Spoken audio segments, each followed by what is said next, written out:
라 잘 모르실 수 있겠는데 오해는 하지 마. 회사 경영하다 보면 이런 일은 비일비재해. 당장 융통이 안 되는 거지 돈이 없다는 건 절대로 아니야. 우리 학원 재정 가치가 얼마나 높은데. 아무튼 일단 되는 대로 해서 신혼집 구해서 살고 내가 5년 안으로 아파트 하나 꼭 해줄게. 우리 학원 잘 되는 거 알잖아. 그치? 미안하다. 아, 네, 괜찮습니다. 개의치 마세요. 그렇게 연신 미안하다 말씀하시는 예비시모 앞에서 저는 괜찮다 말씀드릴 수밖에 없었습니다. 뭔가 삐그덕거리기 시작한다는 걸 느끼면서도 거기서 스탑을 외치기엔 뭔가 용기가 안 났어요. 결혼 준비하시는 분들은 아실 겁니다. 예식장 계약하고 본격 준비 시작하고 나면 무르기가 너무나도 힘이 듭니다. 이미 주변에 결혼한다 소문은 쫙 났고 청첩장만 찍어 돌리는 상황인데 보수적인 공무원 분위기에선 파혼 이야기 꺼내는 것조차 뭔가 조심스럽습니다. 그런데 막상 모든 패가 까 뒤집어진 상태에서 제대로 보니 돈 많다 자랑했던 예비시댁과 남친은 2억 해오고 평범한 공무원 집안인 저희는 1억 4천을 가져가는 상황인 거죠. 친정엄마는 얘기 듣고 나서 노발대발 하시며 당장 결혼 준비를 멈추라고 화내셨습니다. 남친한테도 따로 전화하셔서는 왜 부모님 말씀이 계속 바뀌시냐며 이렇게 해서는 딸 절대로 못 보낸다 하셨습니다. 그 바람에 남친이 저희 집에 찾아와 무릎 꿇고 울고불고 빌면서 제발 한 번만 믿어달라 호소하더군요. 학원 재정에 일시적으로 문제가 생겼는데 그것만 해결하면 바로 10수억이 융통된다며 믿어달라 빌더라고요. 그렇게까지 말하는 남친이었고 하도 울고불고 난리치며 저랑 꼭 결혼하고 싶다고 애절하게 비는 통에 일단 알겠다 하고 내보냈습니다. 하지만 저희 부모님은 뭔가 해결되지 않는 이상한 점들이 느껴진다며 일단 상견례를 조금 더 미루고 신혼여행이며 스드메 계약을 잠시 멈춰두라고 하셨죠. 돈을 2억 해오는 것에 문제를 삼은 건 절대로 아닙니다. 자꾸 말을 바꾸시는 것이 뭔가 문제가 있다는 생각이 드신 거죠. 왜냐하면 당장이라도 신혼집 매매해 줄 듯이 돈 많다고 자랑했던 집안이니까요. 그래서 파혼이라기보단 잠정적 중단 상황이 되었습니다. 사람들이 결혼 준비 어떻게 되어 가냐고 물으면 그냥 대충 둘러대며 천천히 하게 되었다고 말했고 마음이 참 착잡하더라고요. 예비시댁에서도 상황을 알게 되었는데 별 말씀을 안 하시더라고요. 저희 부모님이 언짢으시다는 사실을 들으셨음에도 그 부분에 대해 더 언급하지 않고 아무렇지 않은 척 저에게 연락하시며 드레스는 어떤 걸로 정했냐, 신혼여행은 3박 4일이냐 4박 5일이냐 등등 결혼 진행 과정에 대해 물으셨습니다. 너무나도 발랄한 목소리의 예비시모 모습이었죠. 그러던 어느 날 저에게 할 말이 있다며 퇴근하고 잠깐 만날 수 있냐 물으시더라고요. 알겠다고 하고 가까운 한정식 식당에 조용한 룸을 잡아 예비시모를 기다렸어요. 그런데 문이 열리고 들어온 사람은 예비신우였습니다. 제 얼굴을 한번 쓱 보면서 고개를 까닥하고 들어오는 예비신우. 그 뒤로 예비시모가 활짝 웃으며 들어오시더라고요. 어머, 어떻게 두 분이 같이 오세요? 응, 엄마가 언니 만난다길래 나도 같이 좀 끼자고 했어요. 왜요? 불편해요? 아니요, 그런 건 아닌데. 응, 우리 딸도 같이 먹는 거 불편하진 않지? 네, 어머님. 그렇게 얘기는 했지만 솔직히 음식이 코로 들어가는지 입으로 들어가는지 모르겠더라고요. 예비시모는 제 눈치를 계속 살피는가 싶더니 뒤이어 말씀하시더라고요. 사실 내가 보자고 한 이유는 너희 신혼집에 대해서 할 말이 좀 생겨가지고. 아, 네. 어떤 말씀을? 다른 게 아니라 네 신우 될 사람인 얘가 지금 경기도에 살고 있잖니. 지금까지는 거기서 살아도 별 문제가 없었는데 이제 얘가 화장품 사업을 하겠다 하더라고. 그런데 미팅하는 업체들이 죄다 강남에 있다 보니 왔다 갔다 하는 게 좀 힘든 게 아닌가 봐. 그래서 서울로 이사를 오겠대. 아, 네, 그렇군요. 그래서 말인데 너희 신혼집도 서울권으로 구하겠다고 했잖아. 따로 살면서 돈은 돈대로 나가느니 내 생각엔 같이 사는 게 좋을 것 같아서. 네?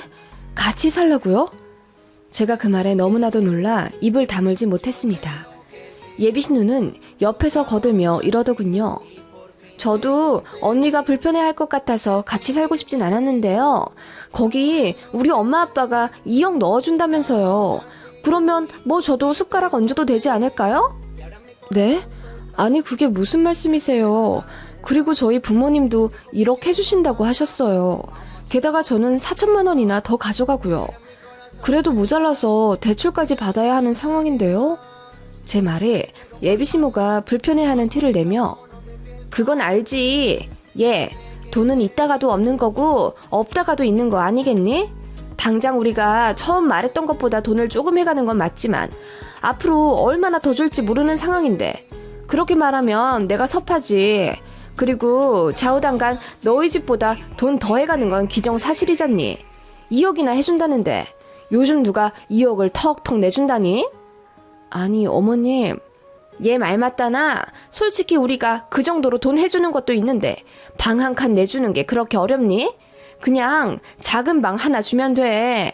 아기 생기기 전까지만 같이 살고. 맞아요 언니. 저 어차피 라이브 방송 자주 해야 돼서 집에 애기 소리 들리면 안 돼요. 그래서 언니 오빠 딱 신혼 때까지만 같이 살게요. 그냥 출퇴근 용도로만 오빠네 집 쓸게요. 제일 작은 방 하나만 줘 주시면 돼요.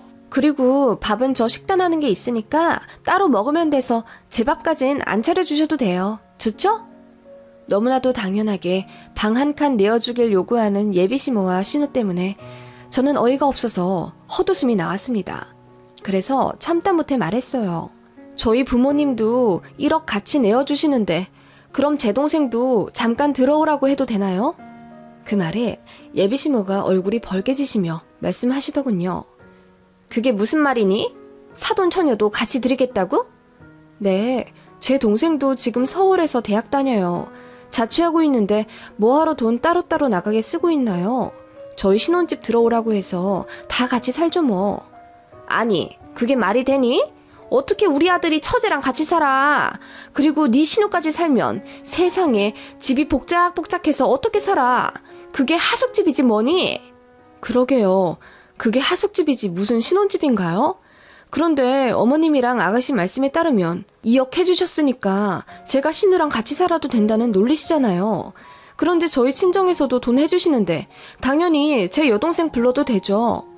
어떻게 그게 맞는 이야기니? 신우랑 처제랑 어떻게 똑같아? 내가 일부러 편하게 대해줬더니 너 시댁을 이렇게 물로 봐도 되는 거야? 너희 집에선 그렇게 가르쳤니? 드라마에서만 듣던 그 대사를 제가 듣게 될 줄은 몰랐습니다. 너희 친정에서 그렇게 가르쳤냐는 말을 듣자마자 저도 폭발해버렸죠. 네, 아니다 싶으면 아니라고 말하라고 배웠습니다. 무슨 돈을 얼마나 해주신다고 신우 방 한 칸을 내어달라 당연스럽게 요구하세요?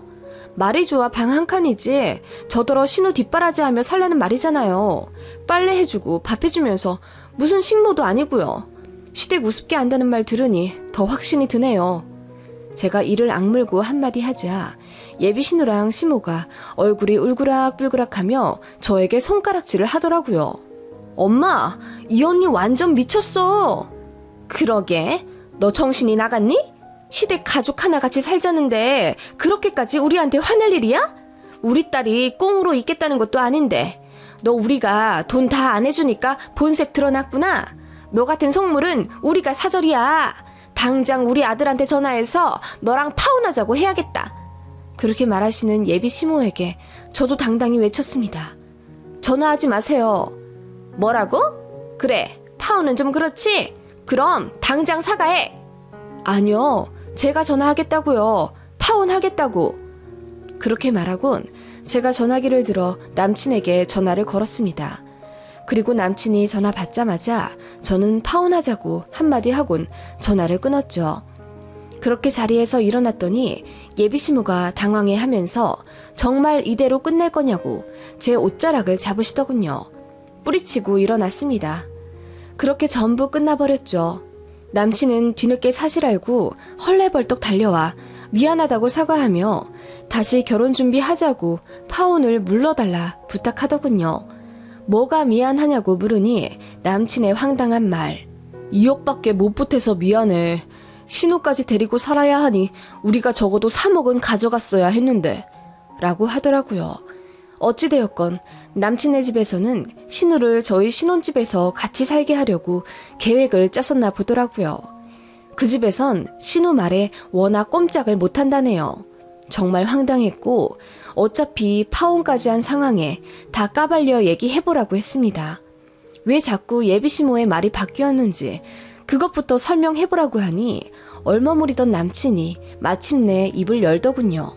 본인네 학원도 예전 같지가 않대요. 주변에 더 큰 프랜차이즈 학원 상가들이 우후죽순으로 생겨나면서 5, 6년 전부턴 수강생도 줄고 경영난이 시작되었다네요. 그래도 학원 자체의 가치는 높아서 5년 안에 학원을 팔 생각이었는데 권리금으로 10억을 예상하고 있었다네요. 예비시모가 말한 그 5년 내로 아파트 사주겠다고 한 것도 바로 그런 이유였나 봐요. 학원을 넘기면 목돈이 생기니까 그 돈으로 집을 해주겠다 하셨던 모양이에요. 그런데 솔직히 말이야 바꾸면 그만이니까 그 돈으로 정말 저희 집을 사주실지 아님 해준다는 말만 번지르르 하게 하며 유세란 유세는 잔뜩 떨군 결정적인 순간에 돈 감춰버리는 것도 충분히 예상이 가잖아요. 게다가 예비신우란 사람은 그렇게 돈은 많이 벌지만 또 그만큼 쓰기도 엄청 쓴다네요. 왜냐하면 품위 유지라는 게 있잖아요. 팔로워하는 그 수많은 사람들이 예비신우에게 기대하는 이미지에 충족하려면 끊임없이 명품을 사고 외모를 치장해야겠죠. 그래서 속빈 강정이라네요. 모아둔 돈도 없는 그런 집안이었던 거예요. 게다가 제가 따로 알아본 바로는 학원을 넘겨도 10억은 언감생신이라네요. 몇 달 전에 학원 내에 불미스러운 일이 생겨서 경찰이 왔다 갔다 한 이후로 브랜드 가치도 확 떨어져 그나마 있던 수강생들도 다 나가는 추세라며 부동산 사장님 말로는 남친네 학원 이미지가 완전히 날아가서 학원 권리금으로 2억이나 받을지 모르겠다더군요. 모든 사실을 알고 나니 소름이 끼쳤습니다.